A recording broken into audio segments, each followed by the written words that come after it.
কদৰ্যময় হৈ পৰিছে যোৰাবাটৰ ৰাষ্ট্ৰীয় ঘাইপথ নিখাৰ মুখলধাৰ বৰষুণৰ পিছত সৃষ্টি হোৱা কৃত্ৰিম বানে পাহাৰৰ বোকা জাবৰ আদি ঘাইপথত উঠোৱাৰ পিছতেই বোকাময় হৈ পৰিছে সমগ্ৰ পথছোৱা যাৰ বাবে সমস্যাৰ সন্মুখীন হৈছে যাত্ৰীসকল উজনিমোৱা যাতায়াতৰ ক্ষেত্ৰত সৃষ্টি হৈছে সমস্যাৰ নিখা সৃষ্টি হোৱা বানৰ ফলত মাজতে বিকল হৈ পৰিছে বহু গধুৰ যান-বাহন আমি তাৰে পৰিবেশ দেখাবলৈ আপোনালোকক এই মুহূৰ্তত পুনপটীয়াকৈ লৈ যাব বিচাৰিছো আমাৰ সৈতে সংযুক্ত হৈছে সাংবাদিক পুলক মহন্ত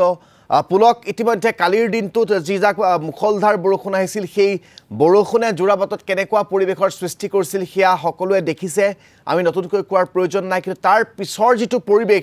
সেই পৰিবেশটো অধিক ভয়াবহ হৈ পৰিছে কাৰণ পানী নাইকিয়া হৈছে পথত এতিয়া বুকা আছে যাৰ ফলত বাহন দুৰ্ঘটনাগ্ৰস্ত হৈছে উজনি নামনিমোৱা যাতায়াতত ব্যাঘাত জন্মিছে গোটেই কথাখিনি মই আপোনাৰ পৰা জানিব বিচাৰিম চাওক ৰাজদীপ যেটো স্থানত মই বৰ্তমান উপস্থিত আছো এয়া হৈছে যোৰাবাটৰ একেবাৰে মূল যেটো পইণ্ট বা কেন্দ্ৰ ইয়াৰ পৰা যদি আপুনি বাওঁহাতে যায় তেনেহলে শিলঙলৈ সোমাই যোৱা সেই ৰাস্তাটো আৰু সিধা যদি যায় তেনেহলে সেয়া হৈছে শিৱসাগৰ বা ডিব্ৰুগড় বা লখিমপুৰ সেই উজনিমোৱা যেটো ৰাস্তা আৰু যেটো স্থানত বৰ্তমান আপুনি বালি দেখিছে বা এই যে নদী সদৃশ এখন বৈ আছে এয়া হৈছে কালি নিখাৰ সেই পানী কিছু কমিছে য'ত নেকি এই ড্ৰেইনত বৰ্তমানেও পানী আছে কিন্তু তাৰ ওপৰ অংশত যদি চাই অৰ্থাৎ মূল ৰাষ্ট্ৰীয় ঘাইপথত প্ৰায় একাঠু বা এককাল পৰ্যন্ত যেহেতু ইয়াত পানী হৈছিল আৰু যেটো বালি বা বুকা যেহেতু উঠি আহিছিল আমি যদি দেখুৱাও এখন নদী আসলতে শুকাই যোৱাৰ পিছত যেনে ধৰণৰ অৱস্থা হয় বা যেনে ধৰণৰ পৰিবেশ হয় ঠিক একেই পৰিবেশ এতিয়া ৰাষ্ট্ৰীয় ঘাইপথৰ ওপৰছোৱাত আমি দেখিবলৈ পাইছো খানাপাৰাৰ পৰা যোৰাবাট আমি যেতিয়া পুৱাৰ ভাগত আহিছো তেতিয়া আসলে কেইবাটাও প্ৰান্তত জেচিবি হওক বা সেই তেনেকুৱা ধৰণৰ বাহনেৰে মূল ৰাষ্ট্ৰীয় ঘাইপথৰ পৰা আসলে বুকা বালি যি জাবৰৰ দম আছে সেয়া এক প্ৰকাৰ সাফা কৰাত লাগি পৰিছে ৰাষ্ট্ৰীয় ঘাইপথ প্ৰাধিকৰণৰ যিসকল লোক তাৰ সমান্তৰালকৈ কিন্তু যোৰাবাটত বৰ্তমানেও আমি দেখিবলৈ পাইছো যোৰাবাটৰ কেওফালে যিনিয়ে কেমেৰা ঘূৰাও ভিডিঅ' জাৰ্নেলিষ্ট অজয় আছে সেই আমি যদি কেমেৰা ঘূৰাও তেনেহলে কেওফালে আপোনালোকে দেখিব বিশেষকৈ গধুৰ যান-বাহন যিখিনি গধুৰ যান-বাহন আছে সেয়া কিন্তু পথৰ কাষত বৰ্তমান ৰখাই থোৱা হৈছে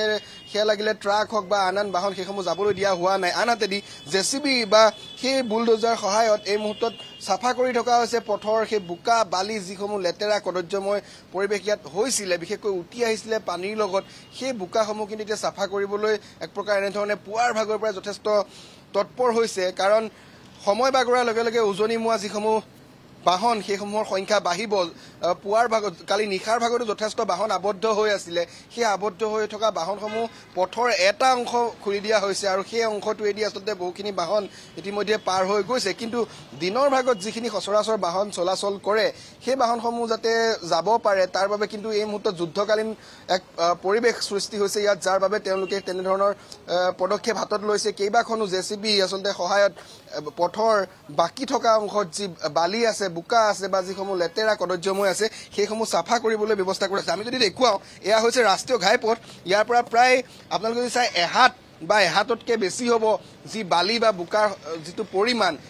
এনে ধৰণৰ বুকা বালিত আসলতে গাড়ী এক প্ৰকাৰ যাব নোৱাৰিছিলে য'তে ত'তে আবদ্ধ হৈ গৈছিলে বাহন আৰু সেই আবদ্ধ হোৱা বাহনসমূহ আসলতে এতিয়া উলিয়াই প্ৰশাসনে এনেকৈ পঠাবৰ বাবে বিশেষ ব্যৱস্থা কৰি আছে আমি যদি দেখুৱাও এখন জেচিবি এই মুহূৰ্তত আমি দেখুৱাই আছো জেচিবিৰ সহায়ত সেই বুকা বা বালি সেইসমূহ ইয়াৰ পৰা আঁতৰাবলৈ ব্যৱস্থা কৰা হৈছে কিন্তু কিমান সময় লাগে কেতিয়ালৈকে আসলতে সম্পূৰ্ণৰূপে মুকলি কৰিব পৰা যাব সেয়া এই মুহূৰ্তলৈকেও ক'ব নোৱাৰি কাৰণ যথেষ্ট কালি নিখাৰ ভাগত যি বৰষুণ হৈছিলে বা সন্ধিয়াৰ ভাগত যি বৰষুণ হৈছিলে তাৰ ফলত যি পানী হৈছে সেই পানী কিন্তু পূৰ্বতে যোৰাবাটত হোৱা নাছিলে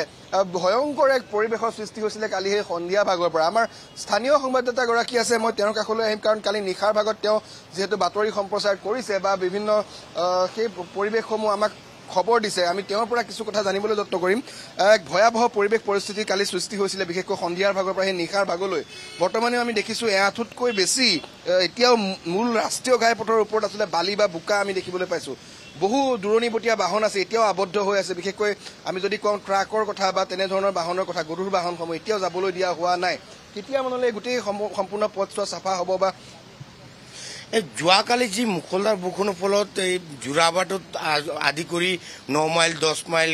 খানাপাৰাত যি ভয়ংকৰ বানপানীৰ সৃষ্টি হৈছিলে এই সৃষ্টিৰ এজন লোকে 10 মাইলৰ প্ৰাণ হেৰুৱাবলগীয়া হৈছিলে আৰু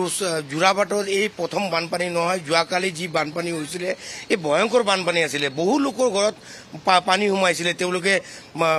ঘৰ এৰি পেলাই ওলাবলগীয়া হৈছিলে কিন্তু ৰাষ্ট্ৰীয় ঘাইপথ প্ৰাধিকৰণে অকল মাত্ৰ বানপানী গুচি যোৱাৰ পিছত এই বোকাময় পৰিস্থিতি বোকাখিনি চাফা কৰি আকৌ গুচি যায় আকৌ বৰষুণ আহে আকৌ বানপানী হয় কিন্তু চৰকাৰে এতিয়ালৈকে কোনো পদক্ষেপ লোৱা নাই স্থায়ী সমাধান দ্বাৰা যোৰাবাটৰ বাসিন্দাসকলে চৰকাৰক বাৰম্বাৰ কৈছে যে যোৰাবাটৰ এই বানপানী সমস্যাটো ৰোধ কৰক আজি চাওক মন্দিৰটো আজি 3 দিন আগতে চাফা কৰোৱা গৈছিলে পুনৰ মন্দিৰৰ ভিতৰত এককাললৈকে পানী সোমালে তে মানে যোৰাবাটৰ যিখিনি ৰাইজ আছে বা যাতায়াত কৰা এই মুখ্য দুৱাৰ হয় এই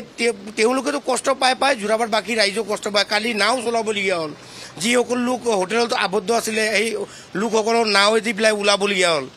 চৰকাৰৰ এটাই কথা যে চৰকাৰে যোৰাবাটৰ বিষয়ে অলপ ভাবি চিন্তি মানে কিবা এটা স্থায়ী সমাধান ওলাব লাগে ৰাষ্ট্ৰীয় ঘাইপথৰ ওপৰত কালি নাও চলিছে কেনে এক ভয়াৱহ পৰিৱেশ বা পৰিস্থিতি সেয়া হয়তো দৃশ্য কালি নিশাৰ ভাগত যোনে দেখিছে তেওঁলোকে অনুমান কৰিব আমি যদি শ্বিলঙলৈ যোৱা যিটো ৰাস্তা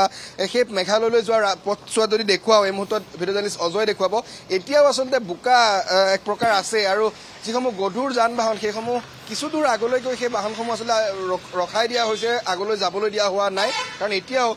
পথছোৱাৰ যি চাফা কৰা কাম বিশেষকৈ বোকাময় বা বালিময় হৈ পৰিছে সেইসমূহ কাম এতিয়াও সম্পূৰ্ণ হোৱা নাই এফালে যদি আমি দেখুৱাওঁ এতিয়াও জেচিবিৰ সহায়ত সেই পথছোৱা ইয়াৰ পৰা মুকলি কৰাৰ বাবে যৎপৰোনাস্তি চেষ্টা তেওঁলোকে অব্যাহত ৰাখিছে পুৱাৰ ভাগৰ পৰা এই কাম চলি আছে কিন্তু কিমান সময় লাগিব কেতিয়ালৈ আচলতে এই পথছোৱা সম্পূৰ্ণৰূপে মুকলি হ'ব সেয়া এই মুহূৰ্তলৈকে ক'ব নোৱাৰি কাৰণ যথেষ্ট বালি বোকাই সকলো উটুৱাই লৈ আহিছিলে নিশাৰ সেই মুখলধাৰ বৰষুণ জাকে যাৰ ফলত এনেকৈ ৰাষ্ট্ৰীয় ঘাইপথৰ আধা অংশতকৈ বেছি অংশ এক প্ৰকাৰ বোকাৰে পুতি পেলাইছিলে এখন নদী আচলতে শুকাই যোৱাৰ পাছত যিটো পৰিৱেশৰ সৃষ্টি হয় ঠিক একেই পৰিৱেশ আমি বৰ্তমান দেখিবলৈ পাইছোঁ যোৰাবাটৰ মূল ৰাষ্ট্ৰীয় ঘাইপথৰ ওপৰত আৰু দৃশ্যাংশ এনেকৈ দেখুৱাই গৈছোঁ দূৰণিবতীয়া বিশেষকৈ উজনিমুৱা যিসমূহ বাহন সেইসমূহ দুখন এখনকৈ এনেকৈ যাবলৈ দিয়া হৈছে বাকী যিসমূহ গধুৰ বাহন আছে